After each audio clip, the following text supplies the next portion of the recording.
temanya nggak nyambung ya. Tapi oke lah. Kita samakan. Sebenarnya konsolidasi itu nggak ada rumusnya, saya nggak percaya ada rumusnya. Sejauh yang saya baca, mau baca Lenin, baca siapa itu, mau baca Soekarno atau baca siapa saja, teori konsolidasi ya itu saja. Aku bisa cerita saja, nggak perlu tak buatin materi. Tapi sebelum sampai ke itu, ke apa itu konsolidasi dan mesti bagaimana berkonsolidasi itu, saya ingin ngajak teman-teman untuk melihat problem Indonesia mutakhir saat ini. Juga korelasinya sesungguhnya dengan komite aksi Kamisan. Apa sih, ngapain sih hari gini loh ya, ngapain tuh anak-anak muda tuh siang-siang panas-panas kehujanan mau menjadi bagian dari komite aksi itu, ngapain gitu. Ada kalimat menarik kalau nggak salah dari Milan Kundera. Kata dia itu, masa lalu selalu hadir kembali dengan wajahnya yang baru. Dan fatalnya kita selalu lupa dan seringkali masa lalu itu menguap begitu saja. Apalagi orang Indonesia ya. Kemarin habis ngaplok orang gitu, habis mukulin orang, habis menghina orang, dia sudah lupa. Masa sih aku pernah ngaplok kamu gitu? Masa sih aku habis ngecengin lo? Kayaknya enggak sih, enggak ada masalah deh gitu. Nah itu yang mesti kita kaitkan dengan diskusi kita siang ini. Temanya adalah sosialisme dan kondisi Indonesia mutakhir. Tentu saja istilah sosialisme tidak asing bagi kita, bagi teman-teman mahasiswa. Tapi belakangan kata sosialisme ini karena punya rentang sejarah panjang pasca 65 oleh politik Tumpes Kelor atau politik bumi hangusnya Soeharto. Kata sosialisme menjadi kata yang sama menjijikkannya dengan kata anjing, atau sama brengseknya dengan kata setan. Sosialisme kemudian menjadi dicurigai. Sosialisme menjadi sesuatu hal yang naif dan seolah tidak lahir dari gerakan dan bagian dari perjuangan sejarah bangsa Indonesia. Apa hubungannya dengan komite aksi dan apa hubungannya dengan konsolidasi? Ini penting. Apa yang mau kita konsolidasikan? Kondisi Indonesia aja nggak ngerti. Ngapain sih komite aksi? Masa sih mau teriak-teriak soal Munir saja? Salah besar kalau menganggap bahwa komite aksi Kamisan itu hanya sekedar untuk Munir. Munir itu bagian dari kecil sejarah luka bangsa Indonesia ini yang nggak habis-habis, yang nggak ada sudah-sudahnya. Munir itu hanya bagian kecil saja. Seandainya, menurut saya ini bukan tidak melemahkan posisi Munir. Menurut saya Munir itu orang agung ya. Kalau surga itu masih ada, rada-radanya Munir harus masuk surga duluan dan Marsina. Meskipun saya hafal Quran, mestinya Munir harus masuk surga duluan. Hafal Quran kan banyak nggak kepakainya toh. Kecuali hanya buat gaya-gayaan kan. Wah itu santri ya, udah apa itu kayak ibu-ibu sekarang itu lah. Kayak ibu-ibu di kampung-kampung itu muslimat-muslimat itu mereka biasa menangisi Olga ketimbang tetangganya nggak bisa makan gitu. Anaknya patah hati gitu kan, meraung-raung 2 hari nggak bisa makan gitu kan, inget pacarnya dia nggak bisa nangis gitu. Tapi kalau lihat Olga, waduh bu kasihan ya Olga ya, lagi tenar-tenarnya sudah mati gitu ya. Atau nggak gitu cerita kapan ya kita bisa pergi haji gitu ya. Gara-gara ustadznya ini, kalau di desa-desa ya, ustadz itu atau kiai, saya biasa ceramah di kampung-kampung di ibu-ibu gitu. Mungkin ceramah saya yang paling berbeda. Kalau kiai-kiai pada umumnya setiap ceramah selalu bilang begini, saya doakan ibu-ibu segera bisa berangkat haji, amin gitu. Saya doakan segera umroh, amin gitu. Yang perawan-perawan yang belum punya calon segera bisa menikah, amin gitu. Padahal itu doa itu bohong semuanya. Mau diulang-ulang 100 kali, 1000 kali, 1.000.000 kali, tetap saja yang nggak punya duit tetap nggak bisa haji, yang nggak punya Facebook nggak punya kenalan, dan akhirnya patah hati dia kan. Jadi apa yang kita diskusikan ini sesungguhnya terkait dengan komite aksi. Jadi Munir, Marsina, perjuangan-perjuangan mencapai keadilan itu tujuan utama, dan Munir hanya satu fragmen, satu bagian saja, satu penggal dari cerita buruk bangsa Indonesia. Seandainya Marsina dan Munir tidak meninggal, tidak seheroik ini. Paham ya? Sampai nggak ikut-ikut komite aksi gitu kan. Bayangkan saja anak mahasiswa pulang kuliah galau gitu kan. Saking galaunya dia, terus tiba-tiba teman-temannya ikut komite aksi, dia ikut sehari saja. terus tiba-tiba ada kerusuhan dan dia menjadi luka gitu, terluka tangannya itu karena diserang, dia akan cerita seumur hidup anak cucunya, ini gara-gara bapakmu dulu revolusioner gitu. Kalau nggak begini kamu harus bangga punya bapak seperti ini gitu. Padahal sebenarnya sepele saja gitu. Jadi ini tujuan utamanya, perjuangan keadilan kita adalah mencapai sosialisme Indonesia. Maka Munir dan lain-lain itu sudah terangkum di dalamnya, sudah inherent di dalamnya, sudah membatin, sudah mengintroyeksi di dalam kesadaran kolektif bangsa Indonesia. Lo lambat yang ini ya tidak ya?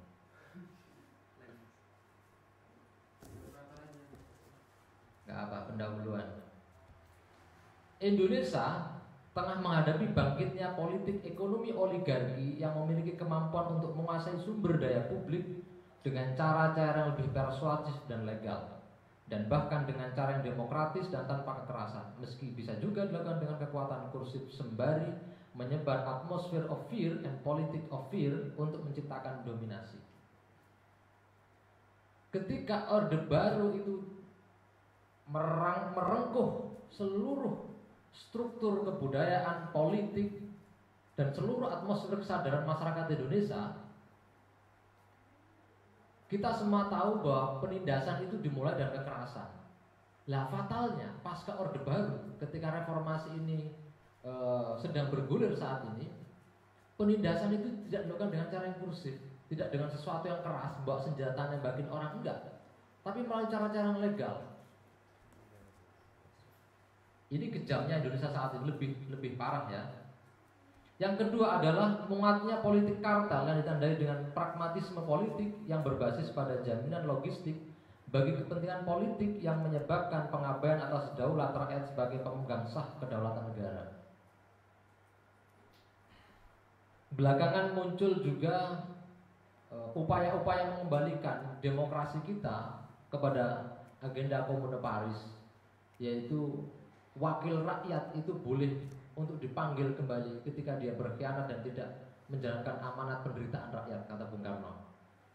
Jadi kalau Bung Karno dulu sering pidato itu setelah Pancasila dan Undang-Undang Dasar adalah manipol usdek. Apa itu manipol usdek? Adalah amanat penderitaan rakyat. Jadi kita yang menderita rakyat, kalau tidak terwakili oleh anggota dewan, kita mestinya punya hak rekol untuk memanggil kembali. Ada usulan begitu. Karena apa? Karena DPR, parlemen ini menjadi ajang pelegalan untuk melakukan tindakan kekerasan atau tindakan kejahatan yang lebih legal. Yang ketiga ada sebagian elit politik membangun politik inklusi dan eksklusi secara sekaligus, yang maksudnya secara elit politik saling mengakomodasi agar dapat mengakses sumber daya publik, jabatan, posisi, dan kekayaan. Dan ini terang di hadapan kita sekarang kasus KPK dan Polri. Mas tolong sama ganti mas ininya mas, dan nggak satu-satu.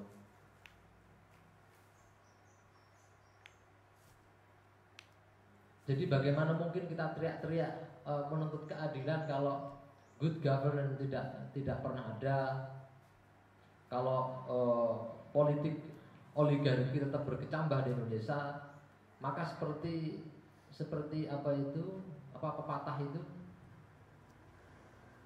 cebol yang merindukan apa itu, bulan, ya, bagai punggung merindukan bulan.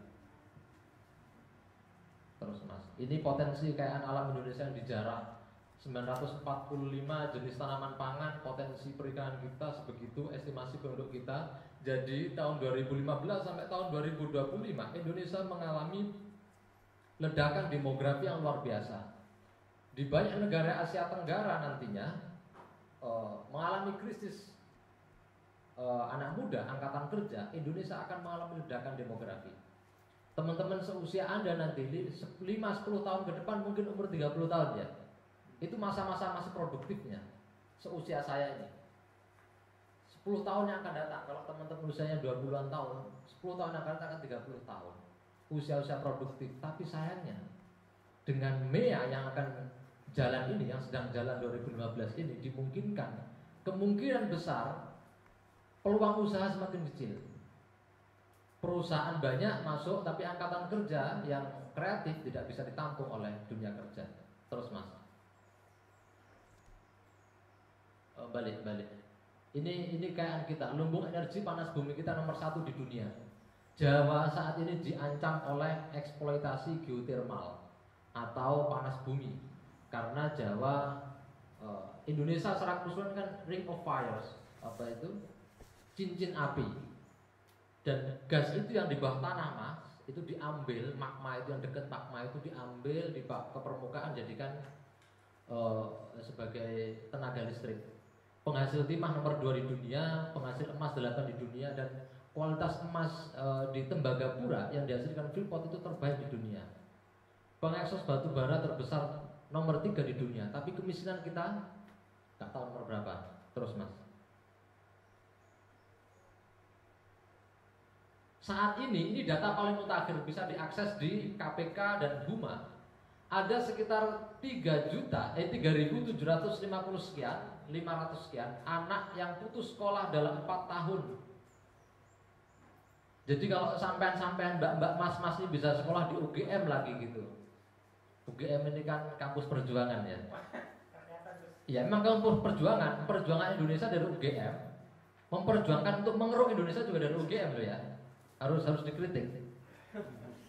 Dulu kampus pertama sebenarnya UGM itu kampus pertama di Indonesia yang memakai KKN. Apa itu, kuliah kerja nyata. Dan Anda mesti tahu itu UGM itu belajar dari DNIDIT.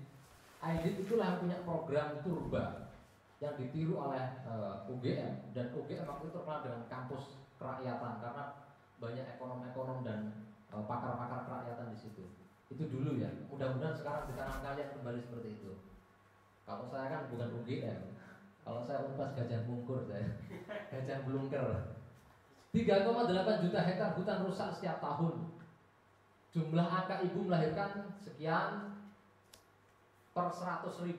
Bayangin aja. Bayangin ya. Sampai bisa bayangin gak sih? Orang melahirkan itu tiap menit atau tiap detik sekali. Kelihatannya gak ada orang lahir kan di sini itu. Padahal daerah Indonesia banyak. Bagaimana buatnya itu lebih banyak lagi itu. 20% atau 50 juta penduduk Indonesia tidak mendapatkan listrik.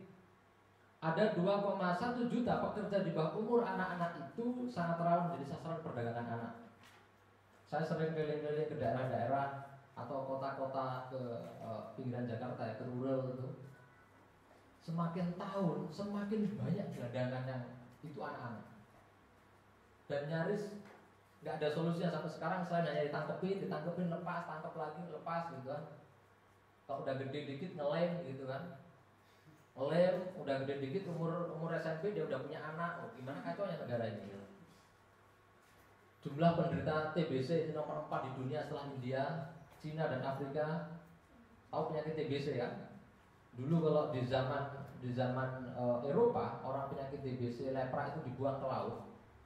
Anda bisa baca di bukunya Michel Foucault gitu. Jadi dibuang ke laut karena tidak menjadi bagian dari peradaban. Setengah rasional, galauan, itu peradabanku ini, singkirkan aja gitu. Makanya mahasiswa nggak boleh galau. 35,6 konsumsi energi tergantung BBM dan disubsidi. Jumlah penganggur berusia ini 19 sampai 29 tahun mencapai 0,49 juta. Dari total 7,4 juta penganggur. Ngeri ya. Terus mas, lanjut mas.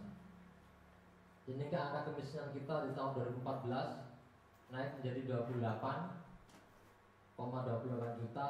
Tahun 2015 30,25 juta.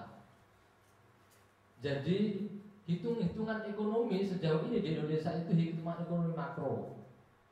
Ekonomi itu diukur dari pertumbuhan perusahaan-perusahaan. Kalau ekspor naik, maka ekonomi Indonesia diandaikan naik. Meskipun buruh dan lumpen proletariat semacam petani-petani termiskin saja nggak ada urusan, nggak hitungan itu, nggak masuk hitungan. Terus mas, itu hutang pemerintah itu sudah banyak datanya. Terus ada 120 juta hektar luas hutan tropis atau nomor 3 di dunia dengan 4,5 juta hutan mangrove atau nomor 1 di dunia Nyatanya 3,8 juta hektar hutan di Indonesia dibabat setiap tahunnya, belum lagi yang disebabkan oleh kebakaran dan pembakaran. Akibatnya 39% habitat alami turut musnah. Setiap menit kita kehilangan hutan seluas 6 kali lapangan bola, dan dalam 1 tahun seluas 3 kali wilayah DKI Jakarta. Anda bisa bayangin, Jawa di era 1800, beberapa hari yang lalu saya menulis dan membaca teks itu, 70% di era kolonial itu masih hutan Jawa. Sekarang nggak ada 30% luas hutan kita di Jawa ya. Lanjut Mas. Dalam 50 tahun Indonesia sudah kehilangan 64 juta hektar hutan atau 40% dari luas hutan sebelumnya. Ya memang gak kelihatan kita ini. Ini data konflik. Ini sumbernya dari Jatam, teman-teman jaringan advokasi anti tambang. Jadi ini sebaran konflik agraria yang ada di Indonesia. Lanjut Mas. Orang tidak mengerti sejauh ini kita berdebat di mana-mana ramai dibicarakan ISIS mengancam. Gitu. Ya kalau mau dipikir-pikir apapun itu mengancam Mas. Mesti ada upaya meredefinisi makna kedaulatan Indonesia itu sendiri. Kita selama ini 32 tahun lebih dibohongi, bahkan di era reformasi kita dibohongi terus. Kedaulatan itu mesti batas wilayah. Anda kemarin tahu Muldoko itu dia pidato di mana itu? Papua. Di depan pasukan TNI dia ngomong, TNI harus tertib, TNI harus rapi, TNI harus punya disiplin tinggi. Kalau tidak punya ketiga hal itu, maka TNI tidak jauh beda dengan Banser. Marah-marah NU dan Banser itu. Ketua Ansor si Sabawi Nusron Rakit marah-marah, ini pelecehan terhadap Banser, pelecehan terhadap NU yang memperjuangkan Indonesia. Sebelum TNI berjuang, memang siapa yang berjuang? Rakyat duluan, dan rakyat itu adalah Banser, kata dia. Itu di awal. Nggak ada 1 bulan setelah itu Banser sudah dilatih militer sama TNI. Apa kata Muldoko? Banser, kalau kita kasih senjata udah bisa jalan sendiri mereka untuk mengamankan Indonesia. Jadi sejauh ini kita selalu ditipu dengan isu-isu sebenarnya yang tidak ada. Persis seperti anak muda terdidik. Bayangkan anak UGM, anak UIN gitu kan, dengar ada berita kalau di Bantul ada rumah hantu, terus pada nonton semua. Seolah-olah rumah itu ada hantu beneran gitu. Padahal yang nonton itu yang hantunya gitu loh. Nah makna kedaulatan itu sejauh ini begitu. Indonesia diancam oleh asing. Siapa yang ancam Indonesia? Indonesia nggak usah diancam, sudah dijajah. Bayangkan seluruh aset kita, 90% aset sumber daya alam kita dan sumber daya manusia kita dijual murah-murah, itu kan sudah terjajah kita. Dan yang tidak dipahami orang, seolah konflik itu pluralisme, perbedaan antar iman, gereja, masjid, padahal itu kecil sekali menurut saya. Dan yang lebih mematikan itu konflik agraria atau berbasis tanah. Karena gagalnya land reform yang dibangun Soekarno di tahun 60 dengan undang-undang pokok agraria dan undang-undang pokok bagi hasil. Ini ada beberapa sektor perkebunan, perairan, pertanahan, kehutanan, dan pertambangan. Ini yang paling kuat itu ya perkebunan itu, karena perkebunan kan milik perhutani. Perhutani itu sisa-sisa dari kolonialisme Belanda yang dilanjutkan oleh NKRI. Mestinya hutan itu dikelola oleh masyarakat adat. Maka konflik-konflik itu sering terjadi karena masyarakatnya miskin, sementara hasil hutan dibawa diekspor ke luar negeri terus Mas. Ini pelaku konflik paling tinggi adalah perusahaan dan korporasi. Nomor 3 PTPN, Taman Nasional. Banyak contohnya di Taman Nasional itu selalu bersinggungan dengan lahan warga yang dulunya dikelola oleh masyarakat adat. Karena masuk di Taman Nasional, maka masyarakat adatnya dibuang, digusur dari hutan. Padahal dalam sejarah umat manusia di Kalimantan itu hutan nggak pernah rusak meskipun dihuni oleh orang masyarakat Dayak.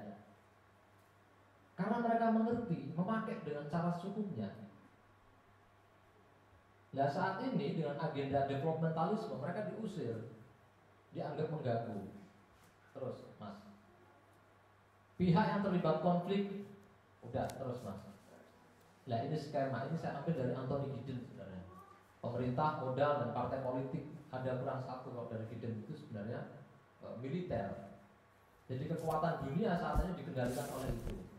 Modal, partai politik, kalau kata DNA dulu itu US imperialism, kapitalis birokrat, dan feudalisme. Sekarang feudalisme dan kapitalisme birokrat bisa masuk di partai politik. Kapitalis birokrat itu ya birokrat, aparatus negara yang juga bermain. Hampir semua korupsi di Indonesia itu dimulai dari birokrasi dan politik. Bayangin aja, sekarang partai politik butuh modal, dia butuh mengamankan pemerintah loh. Semua yang ketangkap dari situ. Lanjut mas. Lanjut ini. Ini data deforestasi Jawa. Dalam kurun waktu 9 tahun hutan Jawa telah kehilangan 61% tutupan hutannya. Setiap tahun berkurang 138.000 hektar. Dan paling tinggi deforestasi di Jawa. Lanjut mas. Ini potret pelanggaran HAM. Pelanggaran HAM atas hak hidup ada 6%. Pelanggaran hak atas lingkungan yang sehat dan bersih 7%. Serangan terhadap integritas pribadi 7%. Pelanggaran hak atas kebebasan 18%. Hak atas terhadap sumber daya alam 25%. Maka saya mengatakan hak kebebasan, hak integritas pribadi ini kecil. Tapi di sosmed yang digembar-gemborkan itu wilayah ini loh. Sementara pelanggaran terhadap akses sumber daya alam nyaris tidak ada. Siapa teman-teman di UGM yang bersolidaritas untuk melawan Teluk Benoa? Nyaris tidak kedengeran. Tapi kalau ada sastra dikit itu dicubit gitu ya, debat sastra bisa gegernya kayak itu menentukan nasib rakyat Indonesia. Atau debat apa gitu ya, gara-gara kerudung nggak boleh gitu aja gegernya minta ampun. Itu sebenarnya nomor sekian. Karena itu superstruktur ya. Ini loh, basis strukturnya ini, sumber daya alam ini loh. Konflik sesungguhnya. Maka komite aksi yang kita lakukan, jujur ya, saya itu hidup di Jakarta dan dididik oleh teman-teman kontras, tapi saya belum pernah ikut komite aksi. Itulah kegagalan saya. Setiap saya ke Jakarta selalu tidak bisa ikut komite aksi. Dulu mahasiswa ya ikut 1-2 kali lah gitu. Padahal sekarang ketika tua saya kepengen banget ikut gitu. Atau ke Jogja itu ikut teman-teman hujan-hujanan, panas-panasan, itu menarik sekali. Ada cerita hidup. Hidup itu seolah-olah apa ya, ada maknanya gitu loh. Aku sering iri sebenarnya, meskipun pencapaiannya mesti jelas. Makanya kalau di Jogja itu kan setiap isunya terus berkembang ya. Setiap Kamis itu isunya terus berkembang, nggak melulu satu saja. Terus mas, jenis pelanggaran HAM, hak ekonomi, sosial dan budaya paling tinggi, hak sipil, politik bagi individu. Ini data-data aja yang saya masukkan. Terus mas. Lah, yang menarik saat ini Muhammadiyah yang tidak diduga-duga. Karena saya aktif di Front Nahdien, itu 2 tahun kita bikin gerakan berbasis massa anak muda NU yang ngurus sumber daya alam dan perburuhan. Kita sudah punya 12 cabang. Dan kita betul-betul mendampingi warga dan punya kaki di bawah, punya basis massa sosial yang real. Hampir mirip dengan Lekra, hampir mirip dengan BTI zaman PKI. Tapi sekarang anak NU, anak-anak pesantren. Tapi sayangnya kita nggak punya frontline yang ada di atas yang bisa menganalisa undang-undang dan mau beradu dengan MK, mengajukan apa ya, gugatan atau banding ke MK. Lah Muhammadiyah punya tim itu. Kemarin Muhammadiyah di DKI dia menang loh, gugatan terhadap privatisasi sumber air di Jakarta. Itu kan gila-gilaan, besar-besaran itu. Padahal air, tanah dan kebutuhan pokok itu mesti itu pokok dan nggak boleh menjadi hak privat. Kayak ini loh, Aqua, ini bahaya itu. Di Jombang sekarang itu ada 3 titik sumber air yang dimasuki oleh danau. Kapan hari danau itu datang ke rumah Dia bawa duit 400 juta, dicarikan tempat, dibantu untuk memuluskan itu. Fee 400 juta. Belum CSR-nya dan beberapa proyek-proyek lain yang ditawarkan. Kita beberapa teman nggak mau, kita blokade. Ternyata ketemu teman yang lain disamber sama teman itu. 400 juta nganggur-nganggur. Tapi dia nggak berpikir bahwa 3 sumber air itu akan yang menjadi tulang punggung perairan di sana, petani dan masyarakat sekitar akan habis disedot oleh ini. Makanya saya bayangin kalau ke luar negeri gitu ya, bayangin Indonesia itu bisa minum di keran gitu kan, tinggal bak botol gitu kan. Ya kalau kita sekarang pilek mas, mau aktivis kehujanan aja pilek, 2 hari nggak bangun gitu loh, kayak patah hati aja gitu. Sekarang ya, kayak saya ini kalau kehujanan langsung pilek sakit. Gimana mau gerilya kan? Muhammadiyah, sebuah gerakan sosial yang anggotanya diperkirakan sekitar 30 juta, telah mengidentifikasi 115 perundang-undangan yang diyakini melanggar prinsip-prinsip konstitusi, di mana sumber daya alam harus dikontrol oleh negara dan digunakan sebenarnya untuk memakmurkan rakyat. Di dalam tas mas, coba mas, tas saya. Muhammadiyah telah menyerukan jihad untuk mengembalikan hak-hak rakyat yang selama ini dikerdilkan oleh negara dan korporasi ketika 2 aktor ini ingin mengeruk sumber daya alam kita. Saya jujur salut dengan Muhammadiyah. Bayangin ini alam, ini foto ini saya ambil dari gambar dari internet itu Swiss itu, sejuk, damai gitu. Orang-orang Eropa itu tidak merusak alamnya, tapi merusak alam dunia ketiga. Hebatnya mereka begitu. Jadi yang dirusak itu alam kita. Mereka sendiri situ menarik begitu, damai, indah, tidak ada kerusakan. Terus mas, ya ini ayatnya ini ya, biar kelihatan Islam gitu loh mas. Ini bencana banjir nih, cerita aja nih zaman Nabi Nuh. Terus mas, nggak usah dibacain biar nggak kayak pengajian saya.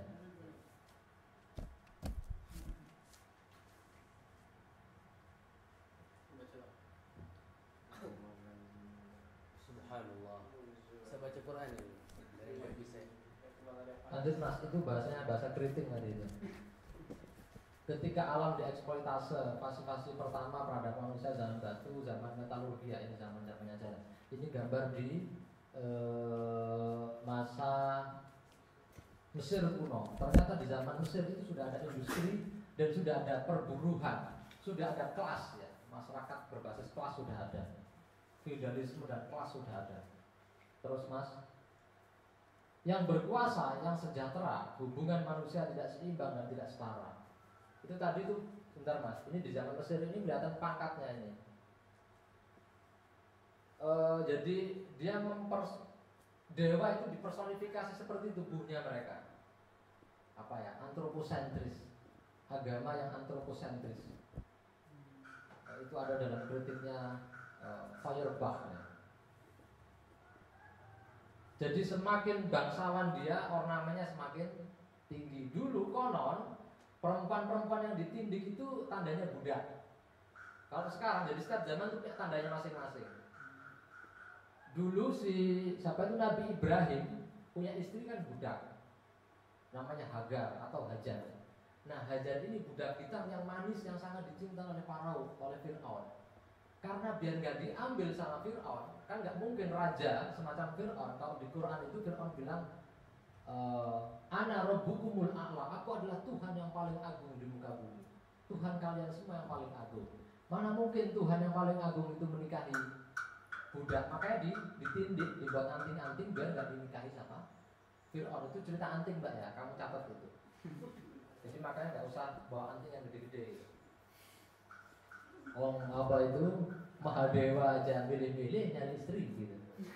Masa kalah itu dengan Fir'aun. Terus mas, ini revolusi industri, ini gambaran kota London di masa revolusi industri. Terus mas, eksploitasi alam itu melahirkan kapitalisme dan perbudakan. Ini potret Jerman dan Eropa awal-awal ketika ini di zamannya Marx ini. Orang-orang kelihatan kan pekerja kasar. Dulu Marx itu tinggalnya di tempat kumuh begini. Jadi nggak kayak sampan-sampan itu di kos-kosan yang milih-milih. Ada hasilnya nggak ya? Bung Adrian juga milih-milih ini. Kamar mandi dalam. Waduh, katanya revolusioner ini. Gimana revolusionernya? Aduh. Terus mas, kita semua bertanggung jawab, tapi mereka yang paling bertanggung jawab yaitu siapa? Para pemodal besar, pengambil kebijakan, dan ini. Terus mas. Nah ini Freeport ini, aku sebenarnya ada videonya Freeport tapi nggak bisa diputar. Jadi di bawah itu mas, coba di YouTube dicari itu, bisa diakses ya. Luasnya Freeport sekarang itu 4 kali ibu kota Jakarta. Dulu konsesi awal ketika kontrak karya pertama itu cuma seluas DKI.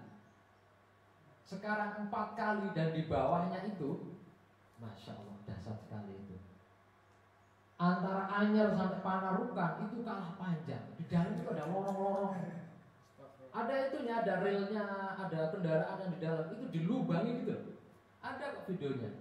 Saya dapat video itu dari Bambang Wijojanto, tempo hari dia ngasih saya. Ini Gus Dur sampai lihat betapa hancurnya Indonesia ini.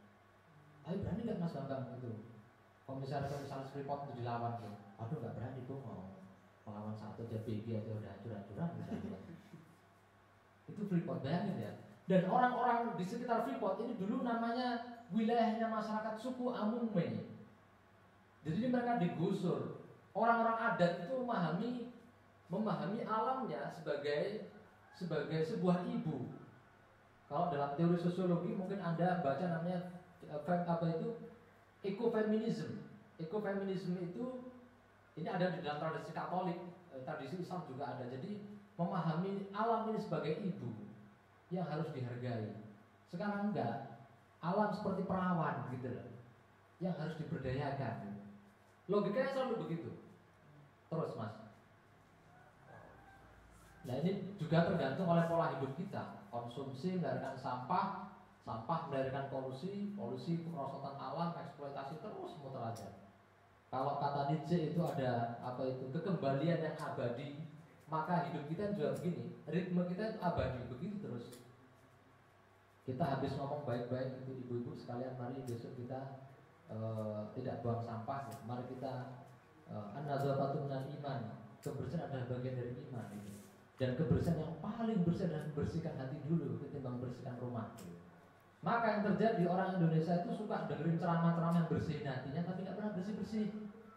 Habis ceramah itu, habis zikir akbar, kalau Anda pernah lewat di mana itu depan Masjid Istiqlal itu sampahnya itu bisa bertonton. Habis zikir, dahsyat sekali memang orang Indonesia ini. Mungkin Tuhan ketawa-ketawa itu. Ini alam dieksploitasi, membutuhkan tenaga kerja kasar, eksploitasi manusia, ketidakseimbangan atau kesenjangan sosial, produksi, konsumsi. Ini tadi itu perputaran tadi itu penjelasannya. Terus mas. Nah ini kemarin saya iseng-iseng Google. Ternyata gambar alam yang marah itu seperti ini. Ini nggak tahu websitenya apa ya. Dari Amerika. Di Amerika pernah lihat nggak orang yang ngejar badai itu? Film orang yang ngejar badai itu. Ya semacam itu. Ternyata badai itu kalau diambil dari atas itu bentuknya kayak gini, marah gitu. Terus mas, ini aku kutipkan kata Bung Karno. Oleh karena itu saya berkata tempo hari, Pancasila adalah kiri. Oleh karena apa? Terutama sekali karena di dalam Pancasila ada unsur keadilan sosial. Pancasila adalah anti kapitalisme, Pancasila adalah anti eksploitasi, the home par le home. Pancasila adalah anti eksploitasi, the nation par nation. Karena itulah Pancasila kiri. Tapi belakangan dengan agenda-agenda sosialisme itu kita ditutup-tutupi bahwa keadilan sosial yang menjadi kunci dari Pancasila itu mencoba dihapuskan dari muka sejarah Indonesia ini. Kalau kita melihat pergumulan politik di BPUPKI dan orang-orang As-Sabiqun al-Awwalun ya, para pejuang-pejuang awal kita membangun NKRI, para bapak bangsa itu, sebenarnya Pancasila itu sila pertama itu keadilan, ketuhanan itu belakangan, nomor 3 kalau nggak salah. Jadi ketuhanan itu di paling akhir, karena kelompok Masyumi mendesak bahwa ketuhanan itu pertama, ya sudah taruh di atas. Pesannya malah Masyumi dulu itu dan PSI ya, ketuhanan yang Maha Esa dan mengamalkan apa gitu panjang itu. beserta syariatnya gitu, Piagam Jakarta. Terus kemudian dibuang menjadi ketuhanan yang Maha Esa. Padahal awalnya itu ketuhanan saja, tidak ada yang Maha Esa. Karena konsep Esa itu konsep agama samawi, Islam, Kristen, Yahudi, dan tidak ada dalam konsep agama arti Hindu, Buddhisme dan lain-lain. Sudah habis ya itu ya. Oke, terima kasih. Soal konsolidasi, bagaimana mungkin kita mengkonsolidasi, membangun sebuah gerakan bersama kalau ego gerakan saja kita masih ada. Saya punya pengalaman ini, hampir di banyak tempat kelompok-kelompok pemuda atau kelompok-kelompok mahasiswa di banyak elemen itu menutup dirinya. Itu bukan isu gua itu bu, gitu. Isu gua sih isu LGBT gitu. Ada satu lagi isu gua isu gereja kok gitu kan. Oke, kalau begitu kita bahas gereja dan kemiskinan dia nggak mau. Kalau gereja ditutup saya bakar lilin mas gitu. Kita resah ya dengan para perusak-perusak itu. Kita mengutuk terus difoto gitu. Cekrek dilempar ke YouTube, dikeluarin di Facebook sama di Twitter gitu kan. Udah jadi aktivis, udah begitu. Atau seperti kemarin ke KPK itu, aku KPK, kamu, aku KPK, kamu gitu. KPK udah dikaplokin pelan-pelan udah juga, aku KPK, kamu gitu. Ini gak efektif ini, gerakan-gerakan kita itu gak efektif. Kita mesti kembali kepada narasi awal yang dibangun oleh Soekarno dan teman-temannya, bahwa mencapai keadaan sosial itu mesti diwujudkan dan gak mudah. Itu hanya mungkin la budda, tidak bisa tidak kalau semua elemen itu mengerti problem utama yang mau dikerjain. Problem pertama di Indonesia kuncinya adalah keberadilan sosial bagi seluruh rakyat Indonesia. Terus baru kita petakan mana problem dasarnya, mana problem tengah, mana problem akhirnya. Ibarat bangunan rumah, mana sih masalah yang fondasional dan yang tidak itu. Sama aja dalam rumah tangga itu ada perkara-perkara yang gak penting, ada yang perkara penting. Masa sih mau cerai itu gara-gara kerudung gitu? Gua gak suka, gua gak terima gara-gara lu itu kerudungnya hitam terus gitu. Terus maunya pakai apa, kerudung apa, mas gitu. Masa ributnya itu gara-gara kerudung terus cerai? Kami tidak cocok lagi gitu. Kayak artis-artis gitu. Yang sabar mbak ya gitu. Kayak bapak ini ujian dari Tuhan. Enggak begitu. Lah fatalnya akhir-akhir ini pasca PRD saya lihat PRD juga gagal. PRD itu sudah mengalami evolusi sejak awal-awal reformasi ya. PRD masih ada dipertahankan. Tadinya teman-teman PRD mau kesini itu, tapi nggak jadi mulai semalam itu. Mbak Vivi Zeli dan siapa? Yoyok ya. Saya berkali-kali kemarin juga konsolidasi saat itu. Teman-teman datang ke Jawa Timur, saya ngumpulin mahasiswa, ngumpulin buruh, petani, kita ajak rembuk bareng, rembuk warga gitu kan. Karena nyaris mahasiswa yang tercerabut dari problem sosialnya. Kalau mahasiswa punya problem cuma dua, pertama dengan dosen, kedua dengan pacarnya. Gitu. Udah itu doang gitu. Problem lain itu kayaknya nggak punya. Gitu. Saya nggak ngerti sih. Saya kira yang di sini nggak kelihatan, nggak punya pasangan soalnya. Kalau punya pasangan kan jam segini kan udah nongkrong kan di kafe. Gitu. Kelihatan, apalagi Andre itu ya, kelihatan. Udah pagi-pagi belum mandi, udah ngurusin begini-begini. Gitu. Udah punya pacar nggak begitu gitu. Itu habitus, kalau kata apa itu filsuf Prancis itu habitus gitu. Kata Pierre Bourdieu itu habitus saja. Habitusnya jomblo ya begitu aja gitu. Problem kita karena satu sama lain masih punya sekat. Apa itu identitas? Maka berkali-kali saya bilang kemarin di Gus Durian, sebenarnya hari ini kalau tadi jadi pagi, siang aku mau dengan teman-teman Gus Durian di markas Gus Durian itu, jaringan Gus Durian. Isunya sih mau bakar diskusi soal sumber daya alam, eksploitasi sumber daya alam Indonesia. Bahannya bukan ini, lebih detail bahannya, bukan yang ini. Tapi juga penting, sering saya katakan bahwa kenapa sih saya nggak pernah baca koran? Saya kapan hari itu ke Andri di Jakarta itu loh,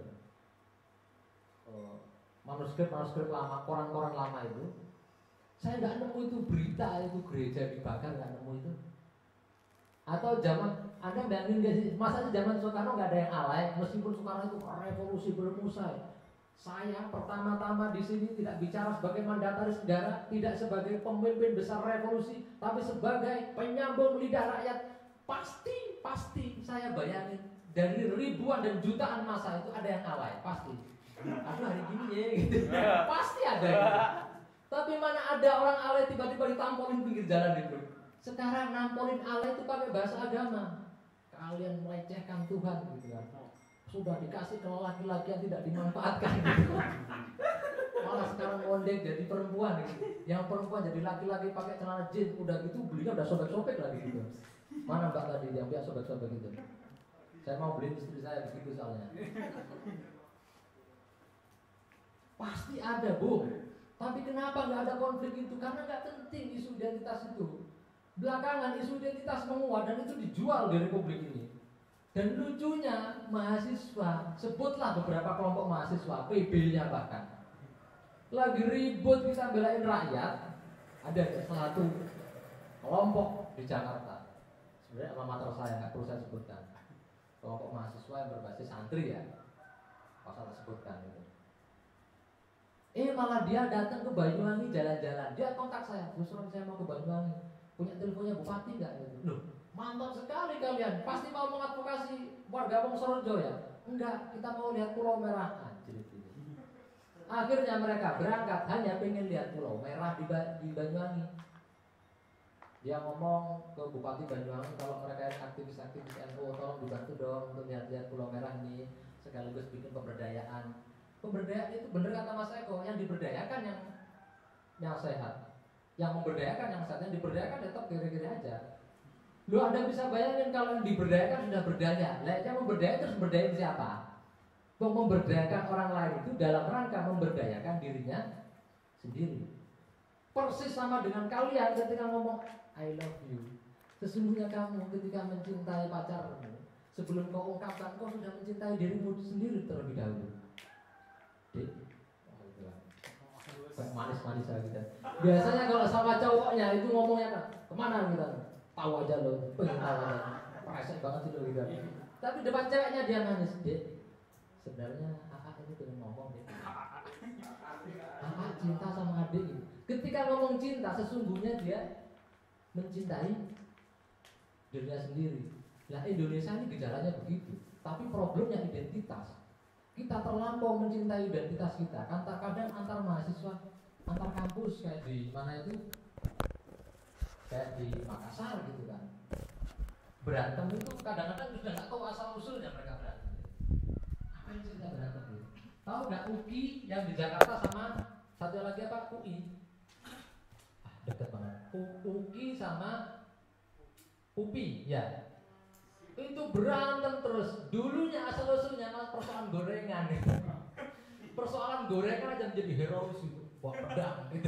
Kayak melawan penjajah itu, muter-muter gitu. Ceweknya juga kelihatan herois gitu. Masya Allah. Itu dulunya karena bersebelahan rebutan gorengan. Uki pesen duluan, Upi pesen duluan gitu kan. Akhirnya rebutannya begitu perangnya. Lah persis sama saat ini kita begitu. Gereja ditutup, workshopnya banyak banget itu, workshop toleransi, belajar keragaman. Kalau kalian ini sudah sadar menjadi bagian dari bangsa yang sama, punya, kalau bahasa Bung Karno tadi itu, menjadi bagian dari amanat perjuangan, amanat penderitaan rakyat yang sama. Oh udah ribut itu, sama-sama menderitanya kok ya.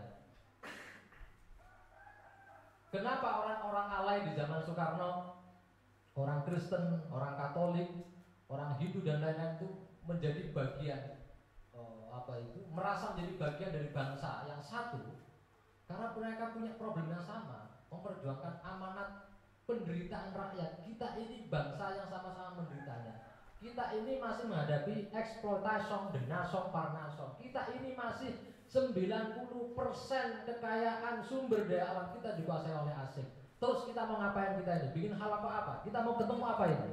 Kita punya visi bersama, punya misi bersama. Ayo kita buat bersama. Kita perjuangkan bersama. Ini susah sekarang ini. Bung Yoyo yang tadi saya ceritain tempo hari dia ngajak kita mesti bikin organisasi masyarakat semacam pemuda sosialis Indonesia, Pesindo kata dia.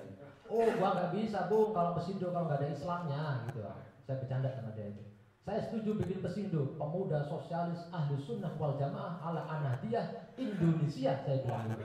Wah begitu baru mau gua gitu. Lu kok begitu Bung? Kan musuh kita kan si A gitu.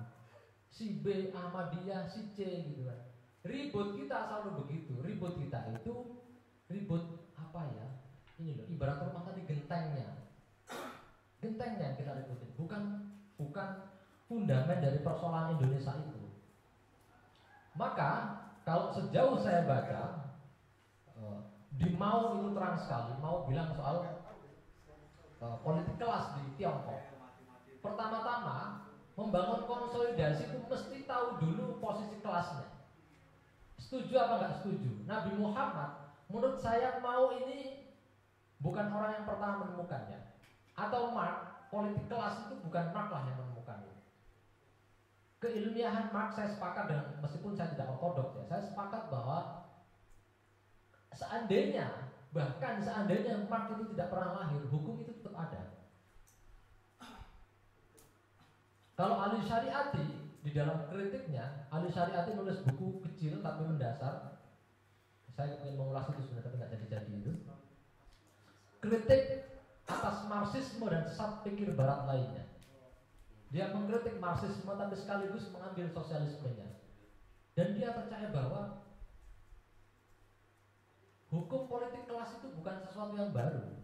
Nabi Muhammad itu bikin serikat pekerja, semacam serikat pekerja, bikin serikat pertama namanya Hilfal Fudul. Yang dikumpulin itu orang-orang terlantar. Jadi gelandangan-gelandangan orang-orang miskin. Makanya dia mengorganisir Bilal.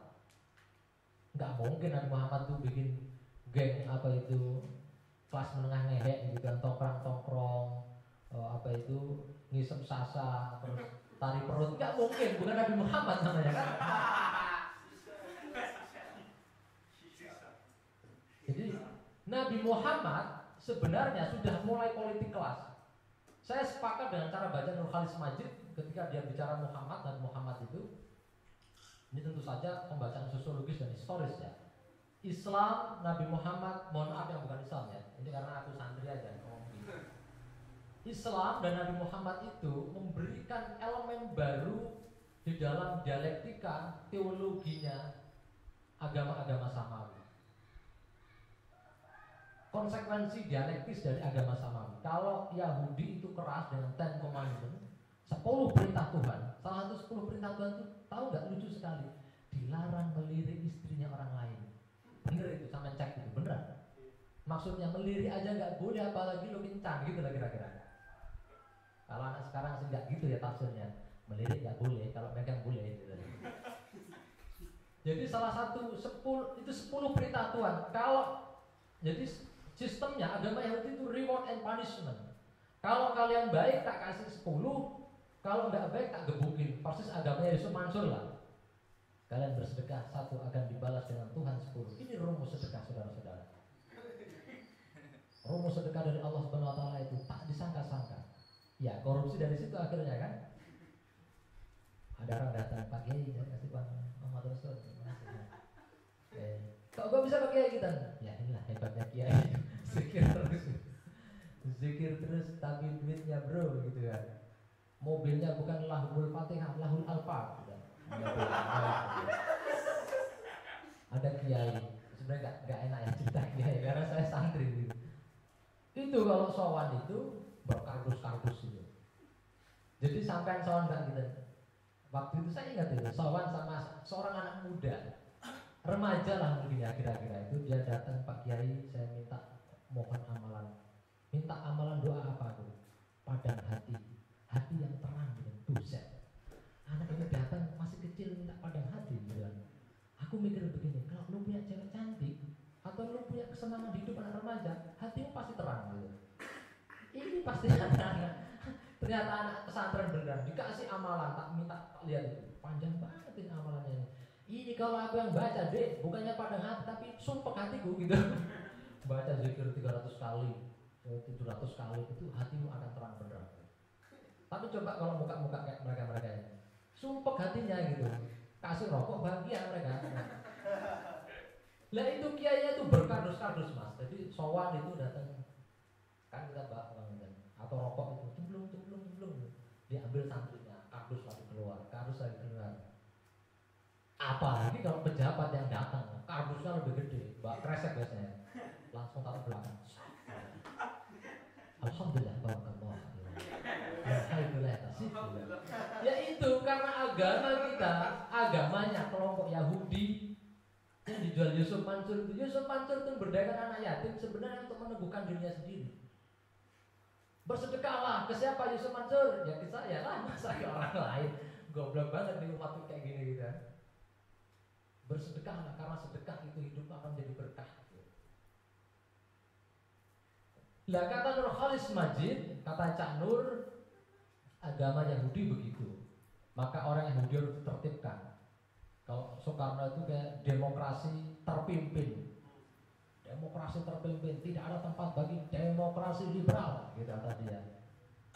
Kata Soekarno begitu. Jadi dibayangkan oleh Soekarno juga rakyat Indonesia waktu itu seperti gerombolan Yahudi yang nggak bisa mengorganisir diri, kayak gembala-gembala yang dirapikan ya, barisannya.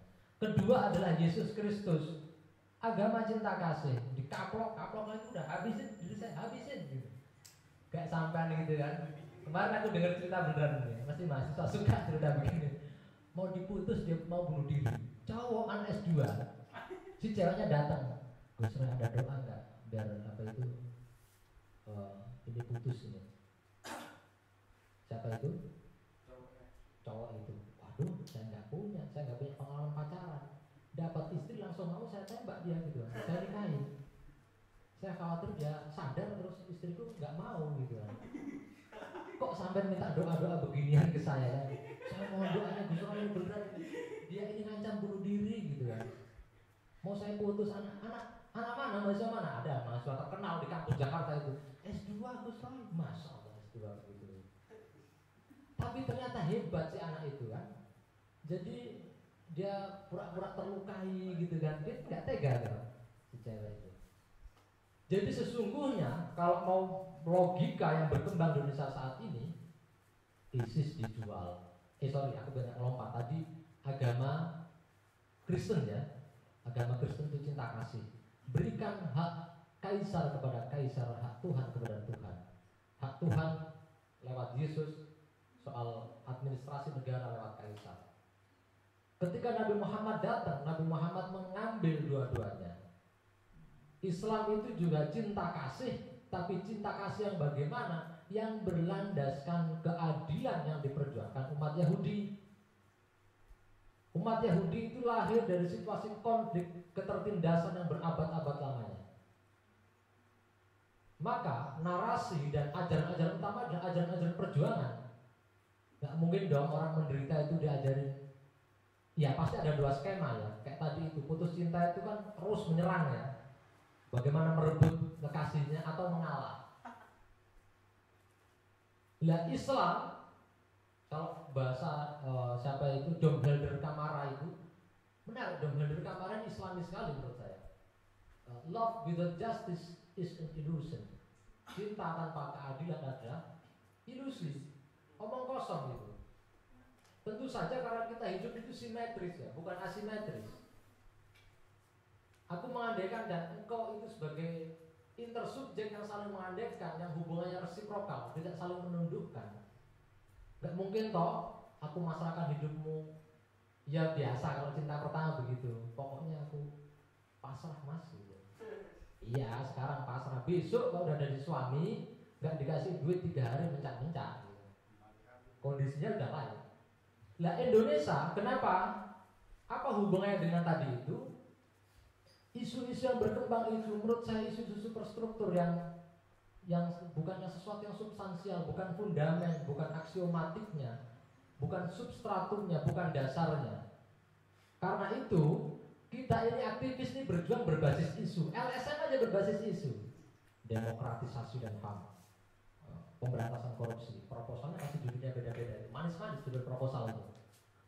Pemberdayaan masyarakat pesantren dan masyarakat sekitar pesantren demi terwujudnya NKRI harga mati. Masuk 400 juta gitu udah. Jadi proyek tidak. Konsolidasi dan komunikasi antar agama. Udah masuk embassy jadi duit gitu. Sama coba deh, gampang kok itu. Kelihatan sama meyakinkan itu kan, datang gitu manis gitu kan ke mana itu kedutaan gitu. Halo Mister, saya mau bikin gini toleransi. Oke, duitnya berapa gitu kan? Sekian puluh juta. Enggak, kurang deh gitu. Malah tambahin deh. Karena kita ini berbasis isu, aktivis berbasis isu. Persis seperti gerakan agraria saat ini atau gerakan buruh berbasis isu. Agraria contohnya, kita teman-teman sudah mengamankan konflik Rembang. Rembang kita bisa atasi tapi di Urut Sewu jebol. Rembang bisa kita atasi tapi di Wonosorejo, di Banyuwangi jebol. Di Jember ada semen puger jebol. Kita bukan anti pabrik semen ya. Tapi memang yang melanggar RT RW nggak boleh, dan itu undang-undang Gubernur Jawa Tengah itu melanggar RT RW yang dibuat tahun 2012 sebenarnya. Jauh sebelum dia mengeluarkan peraturan undang-undang Gubernur Jawa Tengah itu. Karena kita berbasisnya isu. Maka kalau basisnya isu itu menurutku konsolidasi susah-susah gampang, Mas. Gerakan itu putus nyambung gitu kan. Kita sekarang ketemu dengan isu ini, kita kumpul yuk gitu. Besok isunya lain kita nggak bisa kumpul. Kita nggak punya isu bersama. Kalau kita baca di Laclau dan Chantal Mouffe itu, mesti gerakan itu bisa hidup justru kan ada isu bersama. Kenapa 98 itu bisa sukses? Karena ada isu bersama. Lah belakangan susah sekali. Aku menguji si Bung Yoyo dari Politik Rakyat itu yang kemarin bikin obor Marsinah itu. Mana mungkin Bu hari ini mau bikin begitu. Dia masih optimis. Jujur orang semacam saya tidak optimis ya. Mas Eko itu tipikal orang optimis. Saya kurang optimis. Dia datang, kalian sampai mau ngajak saya bikin semacam laskar rakyat karena resah. Ada laskar rakyat tapi Joksim. Ada laskar rakyat namanya GBK, FUI. Ada laskar rakyat namanya Banser, Barisan Serbaguna. Karena saking serbagunanya, dia bisa jaga masjid juga bisa jaga karaokean gitu ya. Kemana Mas itu kan, jaga masjid gitu kan. Agak sore dikit, loh kok nggak pulang, jaga karaokean gitu.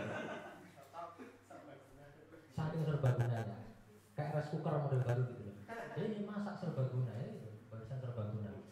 Saya mengkritik NU nggak apa-apa karena saya kader NU. Kalau di luar NU pasti ditimpukin nanti. Muhammadiyah juga begitu, sama saja mengalami evolusi yang sama, kerumitan yang sama. Formulanya apa? Jujur sampai sekarang saya masih belum tahu. Tapi kalau boleh dirangkum ya, keadaan sosial itu mesti ngerti problem-problem yang saya sebutkan tadi. Itu pelanggaran HAM dan itu datanya dari KPK. Saya dapatnya bisa dicek, itu data terbuka itu. KPK, Huma, Kontras, semua ada datanya. Kami di Pronahdid juga memegang data itu. Itu dulu. Karena isu-isu identitas ini akan terangkum di dalamnya, akan masuk di dalamnya. Masalah yang kedua, selain karena nggak punya visi bersama, nggak ada isu bersama, yang kedua adalah ini sudah menjadi bagian dari proyek. Kenapa negara menjual ISIS terus? Tadi pagi Mas Eko cerita, Gus Roy ini gila sekarang negara ini, dari dulu negara gila Mas gitu. Biasa aja keles gitu, biasa aja keles gitu. Berapi-api masa dulu. Ini negara gila ini, gimana itu? Masa itu? Sekarang teroris itu jagain luar biasa itu. Ini pasti proyek ini, jelas proyek itu. Nembak orang duitnya gede gitu. Jadi terorisme itu nggak boleh mati di Indonesia. Tesis dasarnya nggak boleh mati di Indonesia. Kalau mati, tentara ini nggak ada kerjaannya. Dapat proyeknya dari situ. Sama juga sekarang isu toleransi. Kapan hari temanku, ini anak kader Gus Durian juga, dia ngomong isu toleransi, isu sampah kata dia. Ini adalah dokter dari UGM, ICRS. Dia baru pulang dari Kanada. Saking sebelnya dia seumur hidup mulai kecil di pesantren, mau kuliah di UI. Tanyakan mungkin ada sahar ini ya. Ya, barangkali ada pertanyaan dari teman-teman yang ingin sampaikan. Oh ya, silakan.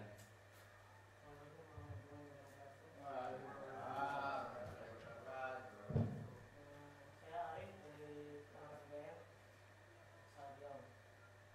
Saya mau minta Mas mau menjelaskan tadi yang 3 hal untuk membangun konsolidasi. Yang pertama tahu kelas, kedua sadar diri, yang ketiga itu sempat ada yang Yang ketiga itu identitas. Sadar kalau dia bagian dari kelas. Pertama adalah keadaan sosial, kedua posisi kelas, yang ketiga adalah kesadaran identitasnya itu mesti dieliminasi. Identitas aku Kristen, aku Islam, aku kiri, aku kanan, aku Muhammadiyah, aku NU, aku UGM. Ini identitas.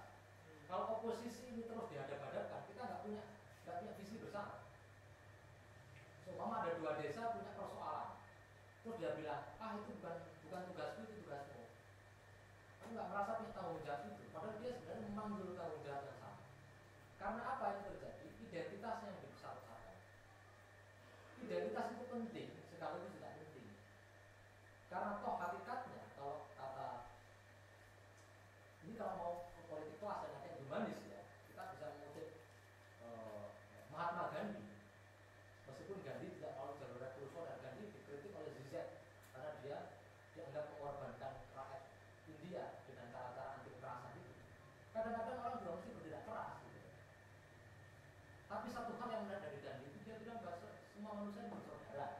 Ini kan kelasnya itu mesti terang lah. Kalau sekarang bersaudara, tapi kan ada orang yang tidak menganggap kita sebagai saudara. Tempo hari saya datang ke Rembang. Saya diblokade oleh penjaga pabrik itu untuk menemui ibu-ibu itu.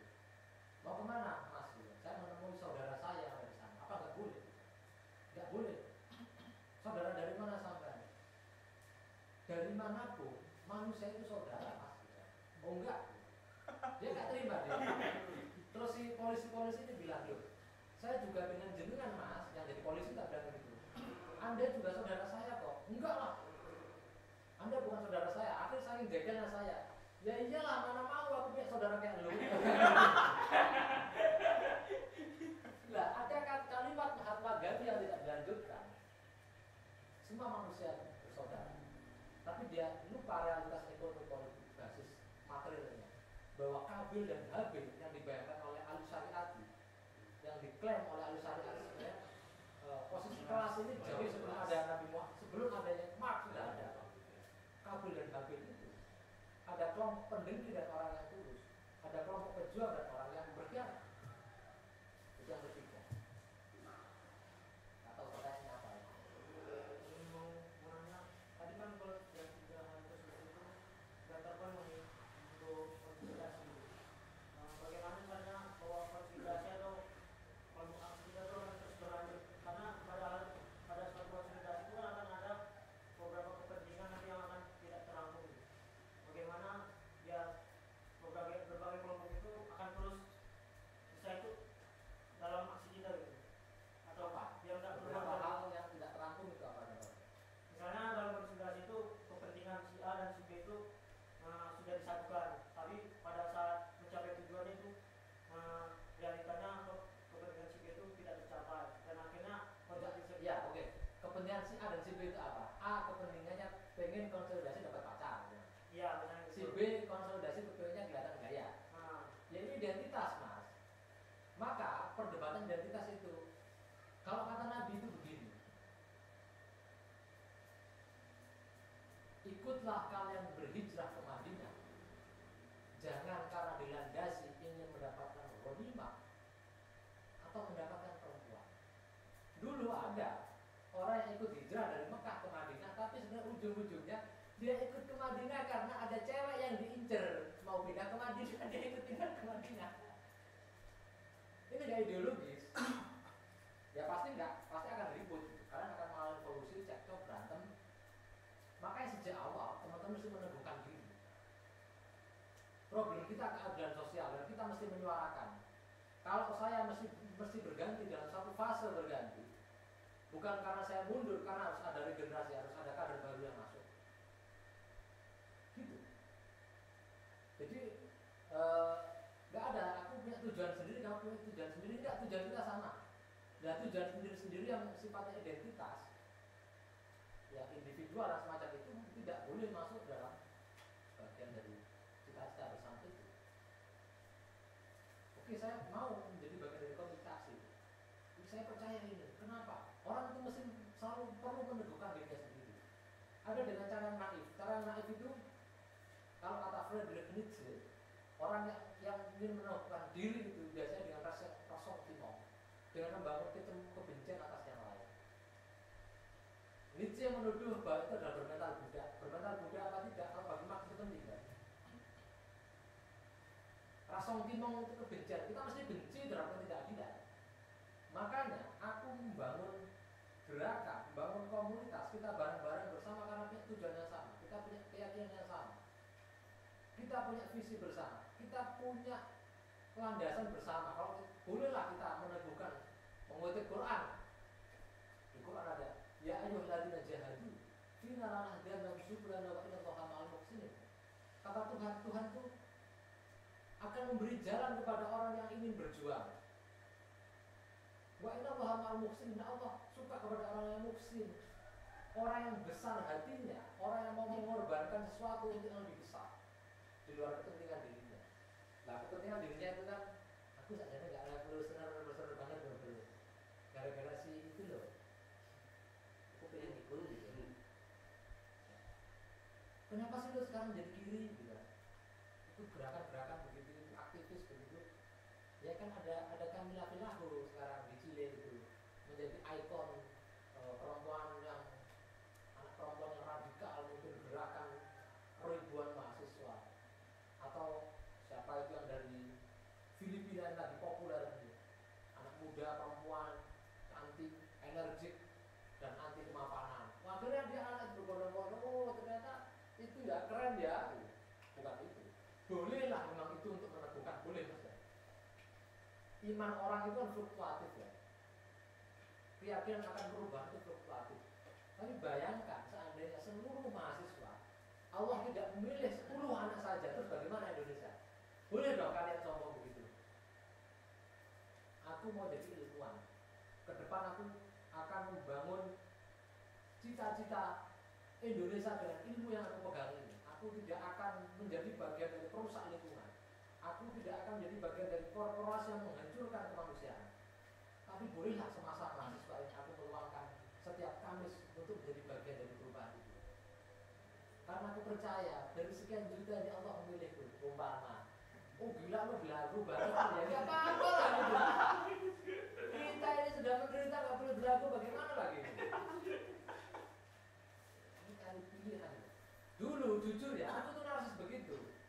Kadang di kaca gitu, buset, rambut itu panjang gitu, revolusioner sekali gitu. Lebih revolusioner gitu. Gak apa-apa, gak ada masalah gitu. Dan ketika engkau lulus, harus ada pengganti lagi, harus ada kader-kader baru. Bahkan sebelum engkau lulus, harus ada kader-kader satu yang menjadi bagian dari itu. Setelah lulus, kau masih punya mimpi bersama, punya cita-cita itu yang menginteraksi dalam dirimu. Ujiannya itu di situ ya, Bang. Ujian keimanannya dan kewarasannya itu dalam istiqomah tadi itu. Ada kata-kata menarik dalam Islam itu. Al-istiqomatu khairun min alfi karamah. Kedisiplinan, keistiqomahan itu lebih agung, lebih baik, lebih utama ketimbang sesuatu yang karomah. Karomah itu sesuatu yang dibayangkan istimewa gara-gara dia, mohon maaf ya, dia cantik, dia kaya, dia pinter gitu.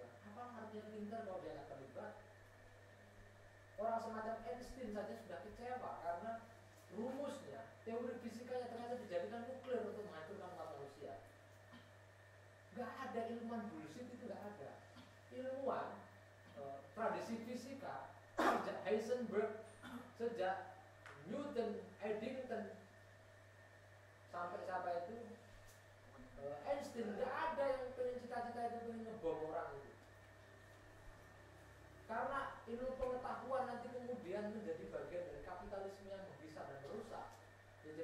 mesin penghancur.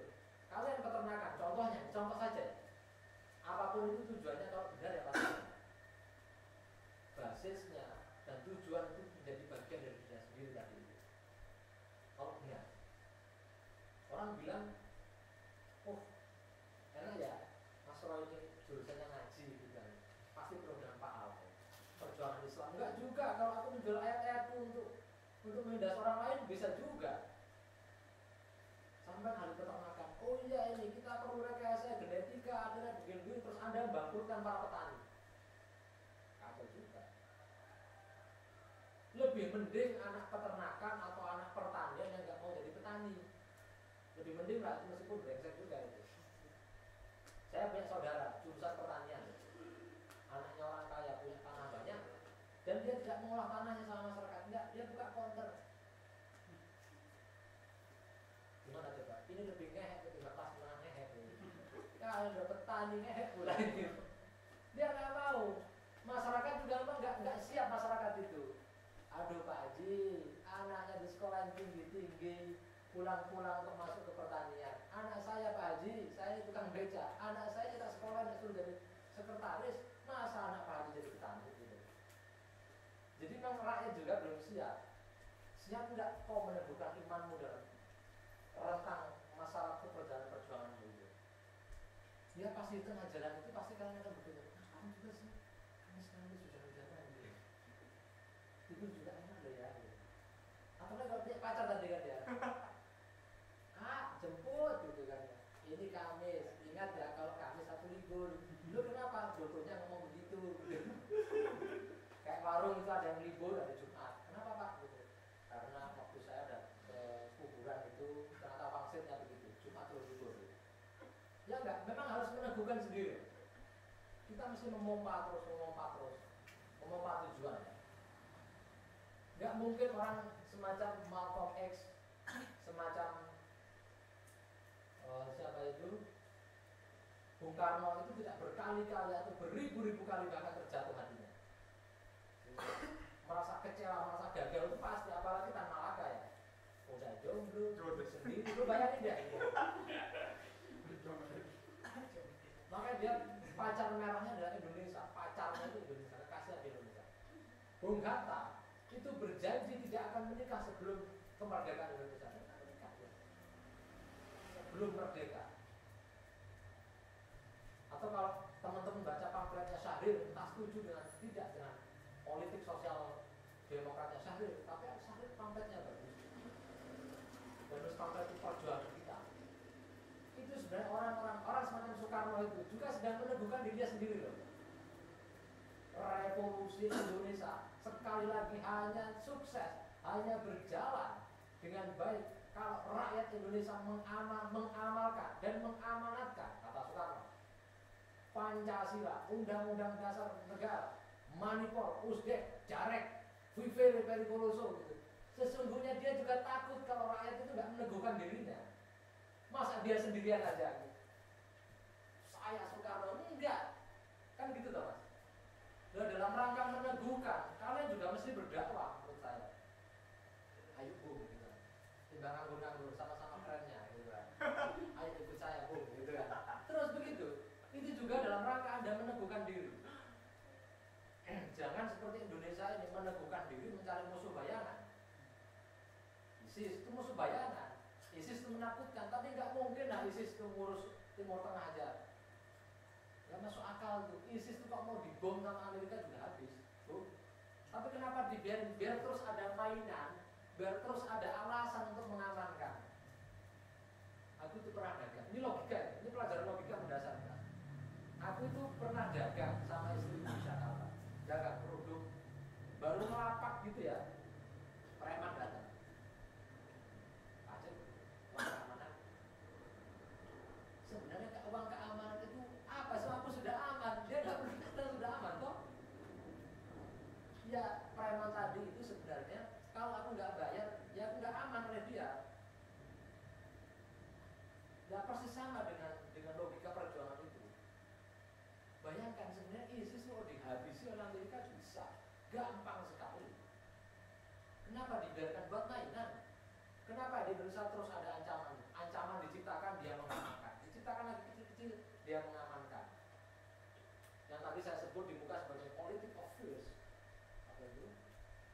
atmosfer of fear, suasana ketakutan melalui politik apa ya, ketakutan. Orang itu dibiarkan mencekam. Kayak sampai gampang aja itu logika untuk meneguhkan diri ya. Sampai punya cewek, bayangkanlah dia cewek itu juga, dia tak anterin dia gitu lah. Dia padahal mandiri sebenarnya. Aku bisa berangkat sendiri. Enggak, tak anterin nanti ada yang ganggu. Gitu. Padahal dia yang mau pengen ganggu aku gitu. Dia aku takut-takutin bahwa ada ancaman marah bahaya. Kamu nggak perlu ikut gerakan itu berbahaya gitu. Itu modus biar aku terus bisa bersama dengan dia gitu loh. Tak kasih takut-takut, tak amankan sedikit gitu kan. Ya kayak kalian nonton film horor gitu kan. Karena dia takut terus meluk, persis kan? Persis sama. Ini logika ya. Jadi semakin dilubangi, semakin dieksploitasi, dia semakin terbunuh dirinya. Ini berbeda, ini logika yang menurun ya. Logika namanya itu, kalau kata Nietzsche itu ada dua logika Askender dan logika dekaden. Logika dekaden ya begitu terus, menakut-nakuti orang. Nah kalau logika Askender dalam permagerakan sosial itu ya, kita jelas musuh bersama, kita garap bersama, kita nyari koalisi, mencari sebanyak mungkin teman untuk menjadi bagian dari gerak. Baru kita logika itu logika Askender, logika yang menaik. Itu ya kira-kira.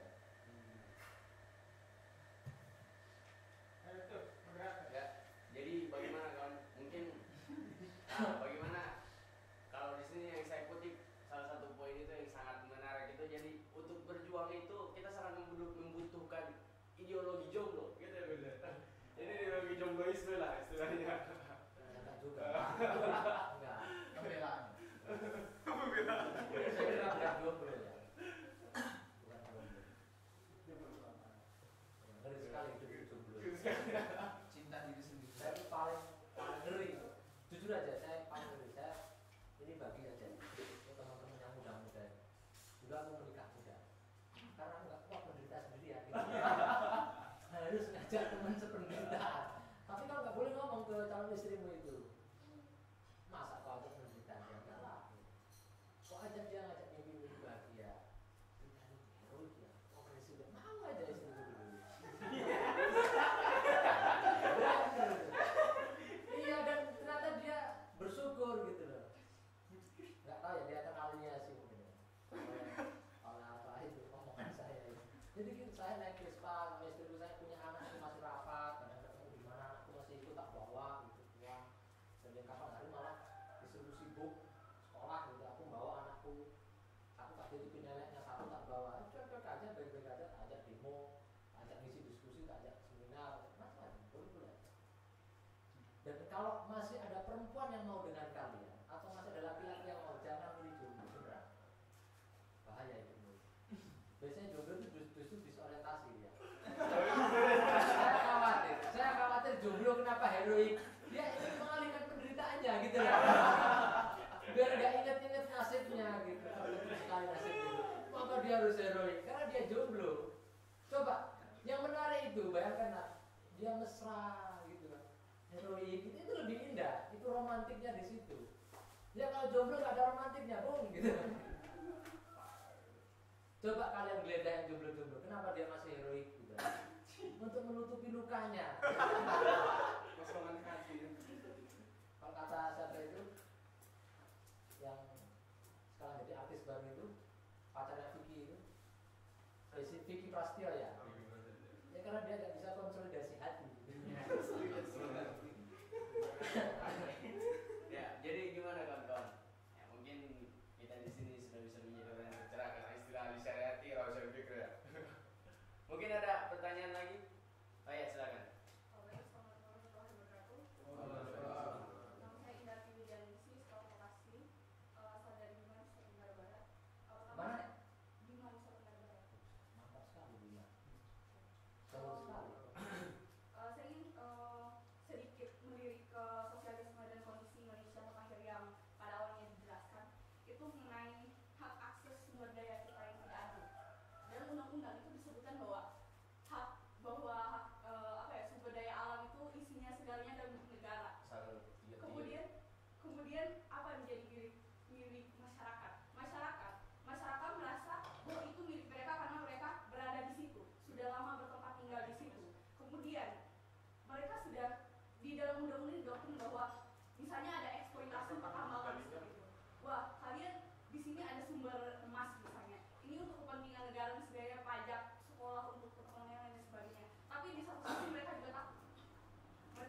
yang perlu dikembalikan dari tugas negara adalah menjadi kooperasi, bekerja secara bersama.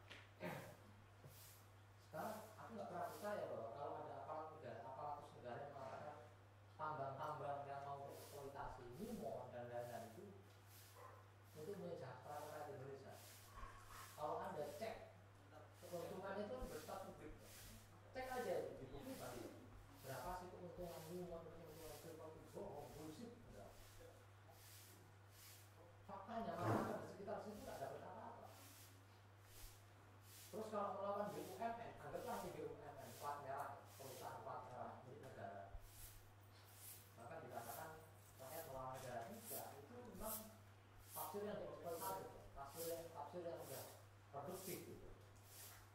Mestinya harus kembalikan, urusan rakyat ya harus kembalikan rakyat itu sendiri, baik buruknya rakyat. Ini yang tidak terjadi di Indonesia. Di muka tadi saya menyebutkan istilah hak recall. Mestinya di parlemen itu tempat perselingkuhan dan transaksi politik dan ekonomi itu mesti dikoreksi bersama. Demokrasi kita bersalah. Demokrasi itu sungguh-sungguh demokratis kalau rakyat itu benar-benar terlibat, bahkan di dalam keterwakilannya. Yaitu apa? Kalau wakil rakyatnya itu menjual aset negara, ya kita tolak. Ini tema buku ini jelas masih data-data perusahaan lingkungan di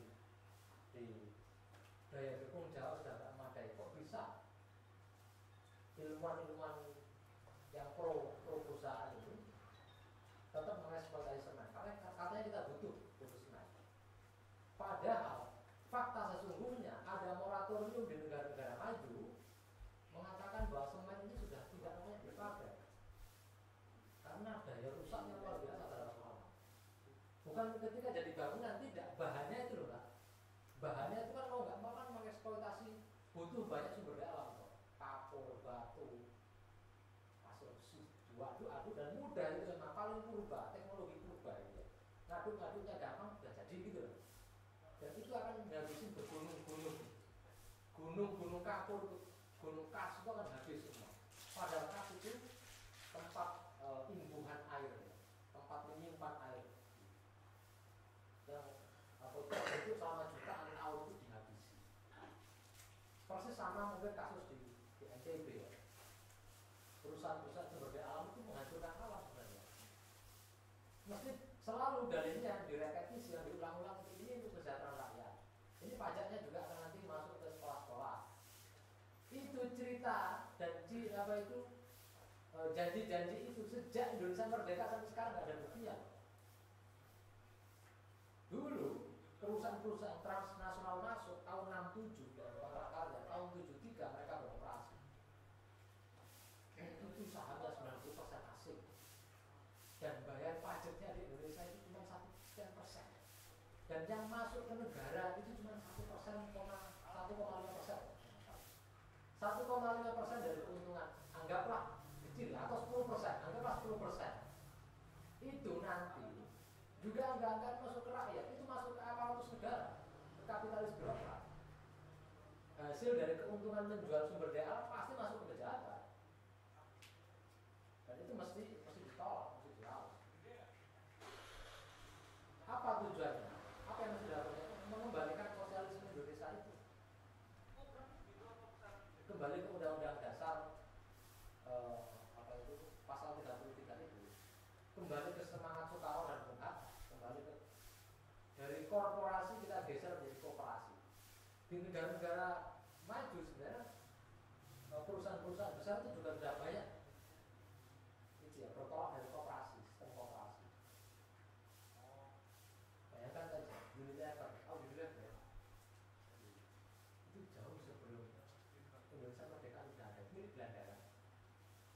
Sampai sekarang VOC sudah tidak ada, kamar dagang Belanda sudah hengkang, tapi Unilever sampai sekarang menjajah kita. Mau sabun, seluruh perawatan tubuh kita ini untuk mendisiplinkan tubuh. Kalau bahasa filosof Prancis itu dia mengatakan pendisiplinan tubuh ini didisiplinkan biar patuh dengan rezim institusi global, menentukan cantik dan tidaknya, gagah dan tidaknya itu ini harus penuh elemen, harus penuh ini. terjajah dengan itu. Unilever itu menjajah. Saya pernah nulis itu universalisme Unilever di Indonesia. Jadi Unilever itu sudah universal. Sebelum tidur Unilever, bangun tidur Unilever, benar nggak? Cuci muka pakai Unilever. Sabunnya dia itu tetap aja yang mengeluarkan Unilever. Coba kamu lihat deh sabun itu, sabun cuci aku milih sudah ini. Padahal pabriknya sama, tapi diversifikasi produknya yang luar biasa. Dan kita ditipu. Ini bagus, ini bagus. Akhirnya, kalau di dalam politik identitas, dalam tradisi Islam itu ada istilah juga. At-tafkir fi zaman takfir. Kita itu hidup di zaman kebebasan berpikir, tapi banyak pengkafiran. Kita bebas berpikir, tapi Anda harus hati-hati akan mudah dikafirkan. Benar tak? Itu sebanding dengan pernyataan yang mengatakan kita hidup di zaman bebas sekaligus tak bebas. Kita ini bebas memilih, tapi pilihanmu sudah ditentukan. Kamu gak mungkin kan nanti minta ke suamimu, kalau kau menikah minta motor Mio M gitu ya. Gak mungkin kan, kamu bisa pilih motor macam-macam. Tapi yang kamu pilih itu sudah ditentukan sebelumnya. Benar gak? Kenapa kamu pakai New Z? Mio apa? New G, karena gak ada New Z. Kita nggak pernah puasa, kamu boleh milih. Kita sekarang hidup bebas, Bu. Nggak usah diatur-atur. Saya udah bisa ngatur diri saya sendiri. Iya, kamu nggak diatur oleh ibumu, tapi diatur oleh pasar, oleh perusahaan. Masuk ke minimarket, masuk ke Indomaret. Pilih ya, pilihanmu banyak. Iya, kamu bisa milih sejauh yang sudah ditentukan oleh korporasi.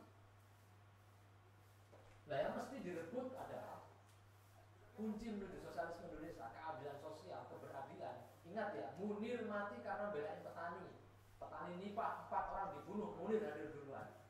Di umur yang masih 24 tahun. Anak muda, anak lulus mahasiswa. Ketika Marsina berontak, nggak ada yang mengadvokasi, Munir hadir mengadvokasi.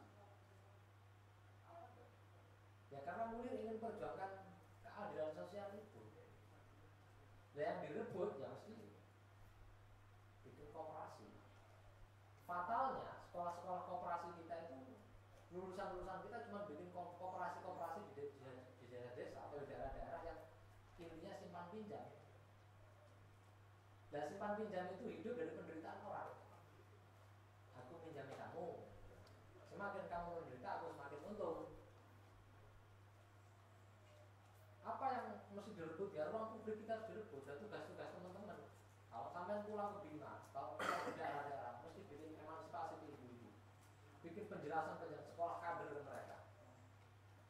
Ini loh kejahatan transnasional itu begini, melalui negara diamankan oleh tentara. Mana ada tentara itu berdiri di posisi rakyat itu. Kasus di Bima itu apa itu yang difilmkan itu sama Komnas HAM.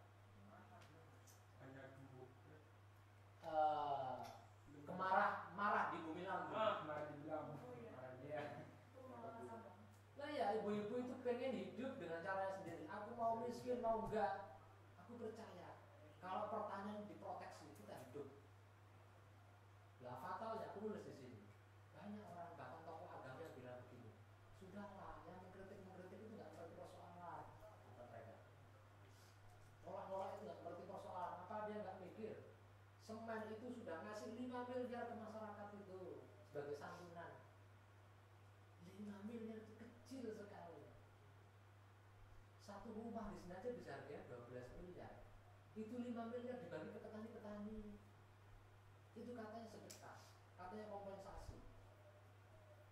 Terus kita datang ke kiai, bagaimana itu hukumnya ini semen dan lain-lain. Oh, hukum kan selalu bicara begitu. Ini maslahah atau mafsadah. Ini untuk kemanfaatan atau kemadharatan. Kata beberapa kiai yang ngomong di situ itu, dia bilang ini benar fakta. Wallahi, saya tanyakan kerusakan alam di Indonesia ini bagaimana Pak Kiai? Di Basul Masail ketika di Cirebon kemarin di pesantren Buntet, kata kiai bilang begini. Oh itu maslahat, kan dapat ganti rugi. Ya saya serang dong. Kalau logika Anda setiap mengganti rugi itu adalah sesuatu yang positif, maka nanti akan datang berpuluh-puluh atau beratus-ratus korporasi asing masuk Jawa dan Jawa mau dieksploitasi habis-habisan, kita dikasih uang suruh pergi. Udah rakyat Jawa, masyarakat Jawa keluar aja dari Jawa semuanya udah dapat ganti rugi toh. Itu persis sama dan ada perempuan diperkosa, habis diperkosa dikasih ganti rugi. Tenang deh ya, ini saya kasih uang santunan. Jahat sekali itu. Karena apa? Merusak satu perempuan itu sama dengan memerkosa satu perempuan sama dengan merusak seluruh perempuan dan meruntuhkan kemanusiaan dan merusak satu sumber daya alam. Pada hakikatnya kita ini merusak. Tapi yang paling bertanggung jawab tadi saya sebut korporasi sama pengambil kebijakan. Nyuci itu juga merusak. Nyuci itu pakai deterjen itu merusak. Tidak ada nggak merusak ini. Tapi kan kita ini kan mesti merawat toh, merawat dunia ini semampu kita, semaksimal mungkin. Kita bisa makan berkecukupan tapi nggak merusak. Nah kalau korporasi itu merusak habis-habisan dan mereka nggak percaya kalau merusak satu sumber daya alam itu akan menghancurkan seluruh alam. Nggak percaya mereka itu. Saya baca salah satu tulisan terbitan Greenpeace. Ada 20 perusahaan perusak lingkungan dan penghancur dunia, kata Greenpeace. Ada 20 perusahaan nggak nomor satu. Dia itu pakai istilah kamuflase hijau. Dia tetap mengeksploitasi, tapi juga ngomongnya ingin memperbaiki alam kita. Kayak Chevron gitu, di iklan di TV itu loh. Dengan Chevron energi terbarukan kepada gambar tanaman, kejadian tanaman. Gila, nggak sebanding dengan kerusakan sosiologis, historis, dan ekologis yang harus ditanggung masyarakat yang hidup di tanah Jawa atau di pulau-pulau kita. Dan tidak menutup kemungkinan pulau-pulau ini akan tersapu habis oleh samudra. Nggak menutup kemungkinan. Kalau dieksploitasi terus. Aku suka kalimat yang dipakai teman-teman di Banyuwangi, anak SMA itu kalau tambang emas yang merusak satu teluk di Banyuwangi. Teluk Banyuwangi itu terancam oleh limbah emas gitu ya, dieksploitasi oleh salah satu perusahaan dari Australia. Diamankan. Tadi kan ada triangulasi pengamanan toh. Ini ada coba dibaca di Search Boy, bukunya Anthony Giddens, kami tahu. Ada di bukunya Anthony Giddens. Kalau terjemahnya itu judulnya Jalan Ketiga. Kata dia itu mengamankan perusahaan ada 3, negara, ekonomi, korporasi itu ya, sama militer. Ini saling mengamankan 3-tiganya ini. Lah kata Greenpeace, orang-orang itu korporat-korporat itu nggak percaya. Kalau memang benar dunia mau hancur, dia mau hijrah ke planet lain, ngomong itu mas. Sekarang pengusaha datang ke Sumbawa, kemana itu? Ke Bima hancur, dia cabut lah. Nah, kutipkan di sini tragedi Bhopal.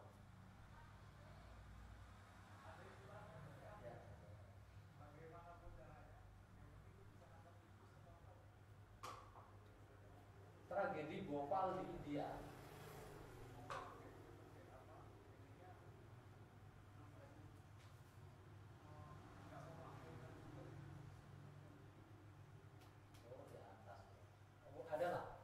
Jadi ada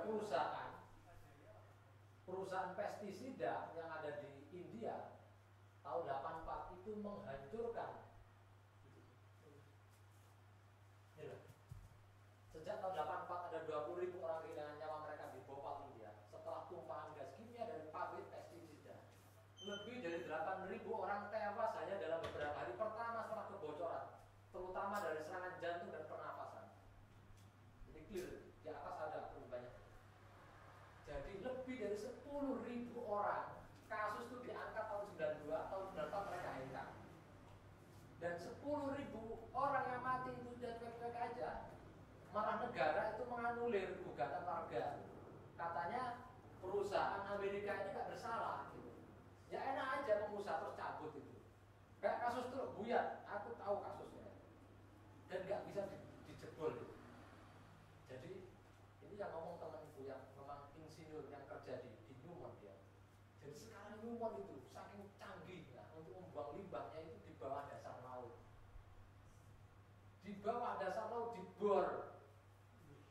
Lah waktu itu ada kebocoran, tapi nggak bisa dibuktikan bocor itu. Secara legal formal, secara hukum nggak ada fakta hukumnya. Tapi orang-orang rusak penyakitnya. Dan di Bhopal lebih dari 10 tahun itu orang itu terdegradasi umurnya, rusak, mati, gampang mati lah. Di Eropa ada tragedi Chernobyl, satu apa itu pusat nuklir yang meledak. Gitu. Saya percaya memang agak romantis ya, seperti siapa itu Jacques Rousseau dan Montesquieu, pemikir-pemikir di Prancis itu.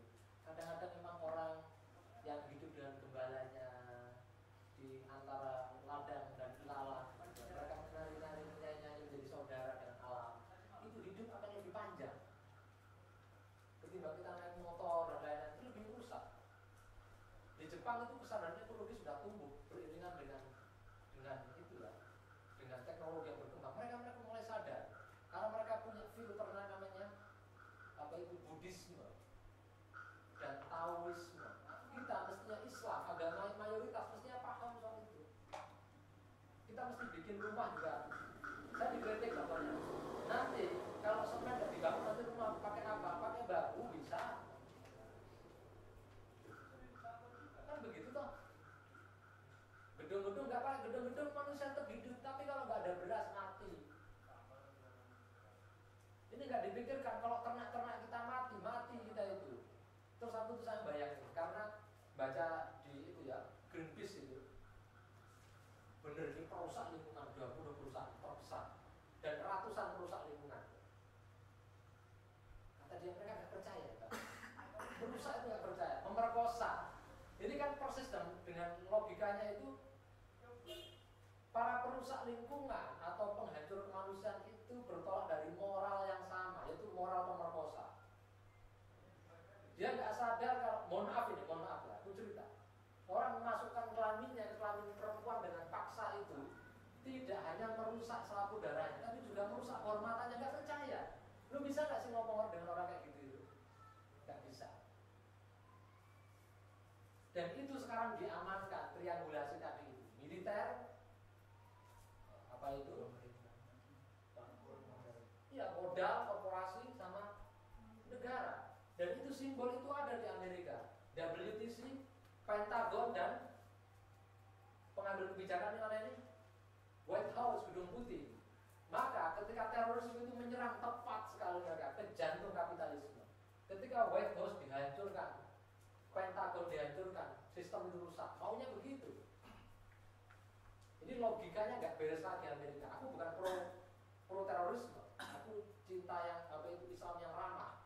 Tapi juga kadang-kadang boleh dong Islam itu marah. Karena untuk menunjukkan cintaku gitu loh. Logikanya dibalik sama mereka, logika perang ini. Anda bisa baca di Noam Chomsky. Chomsky itu orang Yahudi Amerika yang jujur dan Amerika, brengsek Amerika kata dia. Jadi ini bener di perang ini. Ini logika ini berkembang, bahkan di orang-orang NU kalau ngomong begini dihujat-hujat. Saya itu komunis, kapan hari anti Tuhan. Kalau ngomong belain teroris itu ya salah, tapi juga nggak salah-salah juga gitu loh. Itu katanya saya teroris gitu loh. Saya megang senjata aja nggak pernah. Kecuali ketapel ya. Kata dia itu penjahat mereka itu karena berperang di bukan wilayah perang. Perang itu harus jelas Darul Islam dan Darul Harb. Itu kan yang diserang itu wilayah damai, nggak boleh. Goblok sekali orang bilang itu. Perang sekarang itu mbak, bukan perang di Irak, itu perangnya bukan di Irak, bukan kombatan itu mas ya, tembak-tembak, bom-boman itu bukan itu. Perang sesungguhnya itu di Pentagon, di Moskwa, kan gitu ya, di Kabul, di kota-kota itu perangnya. Jadi kuncinya bener itu, tembak itu bener tiga itu. Pentagon dihancurkan, karena kuncinya. Loh, perang itu kan sekarang udah gak ada teritori ya.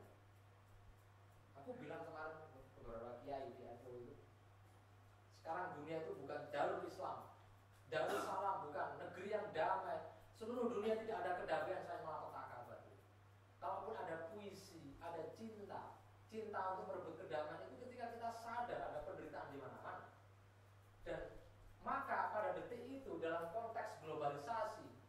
perang itu sedunia sudah. Penderitaanmu di sini selalu terkait dengan penderitaan di Amerika, dengan kebahagiaan di Amerika. Kenapa ada orang kelaparan di sini? Karena ada sumber daya ekonomi yang terkonsentrasi di satu titik dan di sini nggak dapat kebahagiaan. Bahkan aku bilang gini, jangan-jangan kau patah hati juga karena struktur yang tidak benar ini. Lu bisa jadi lu. Kau bacanya struktural itu. Nggak semata-mata kenapa kamu diputus pacarmu? Ya karena nggak punya motor bagus ya, terus dia milih cowok yang motornya bagus. Nah toh, logika ekonomi lagi toh. Gara-gara nggak bisa beli motor yang menciptakan siapa? Ini gitu. Terus yang menciptakan artificial life ini siapa? Hidup yang semu ini, yang seolah-olah ini, yang as if ini. Orang dianggap hebat kalau dia punya motor tertentu. Orang dianggap hebat kalau punya barang-barang tertentu. Bukan bagaimana dia berbakti kepada orang lain, bukan. Terus diputus pacarnya gara-gara pacarnya juga pakai logika kapitalistik yang sama. Wah, ini struktural ini. Jadi melihat logika perang, eksploitasi juga melingkar. Nah, Indonesia menjadi bagian dari mata rantai pasokan global di dunia, dan dia pada umur yang paling rendah, paling bawah. Kita menyediakan bahan baku dibawa ke Jepang, diolah menjadi bahan jadi, dibawa ke Indonesia lagi, dijual dengan harga yang lebih mahal. Alatnya rusak, mereka cabut, beres. Nah sayangnya, lagi-lagi sayangnya, kita nggak punya narasi tentang keadilan sosial bersama. Akademisi kita kelihatan begitu. Kenapa sekarang ngomongin UGM? Karena UGM paling terkenal, Bu. UGM paling wajar kalau UGM diserang itu wajar. Anak UGM nggak boleh sakit hati, kira-kira begitu. Anak BEM UGM, ketua BEM UGM kemarin menarik diri dari Aliansi Perjuangan Rembang. Teman-teman UGM telepon ngomong saya, justru ini mereka mundur biarin, memang gua butuh sama dia. Kalau perang kita akan depan. Ketika mengkritik UGM itu mengkritik diri sendiri, jangan dikritik kita benci dari alma mater. Sama, alma mater juga sama. Aku ngomong kiai itu dipikir nggak penderitaan, menderita loh. Ternyata guru sendiri, kamu bisa bayangin nggak sih? Ternyata orang yang kau agung-agungkan itu ternyata menjadi bagian dari struktur kejahatan. Kalau kasusku 65, pembahasan komunis, yang bunuh itu pihakku.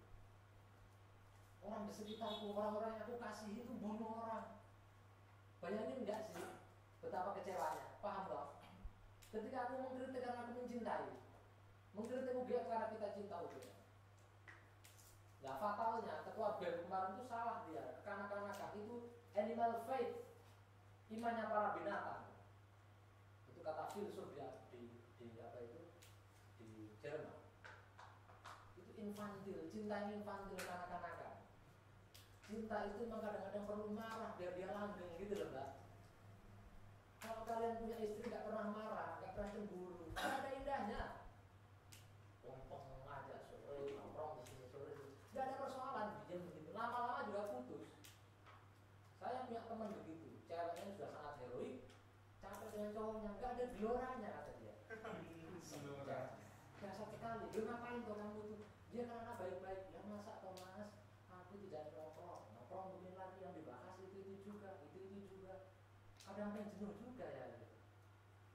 Terus dia 1-2 dengan orang yang bergelora dia tertarik gitu. Memang hidup tidak harus bergelora. Harus ada tantangan, harus meneguhkan dirinya terus. Dengan tidak perlu membangun kebencian orang dengan orang lain. Kalian boleh mengajak teman-teman, mengajak sebanyak mungkin aliansi gerak.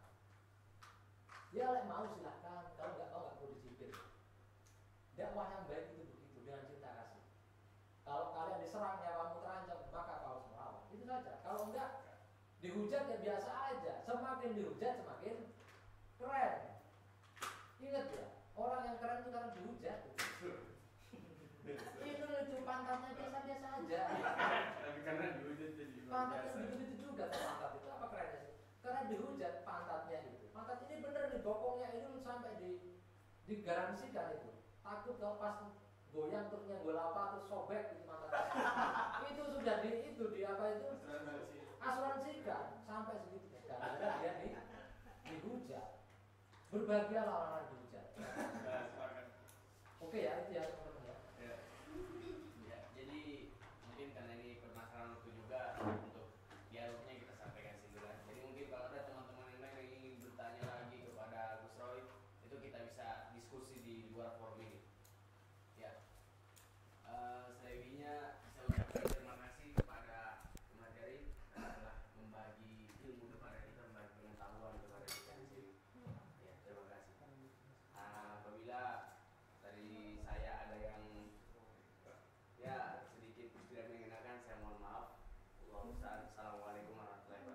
Waalaikumsalam warahmatullahi wabarakatuh.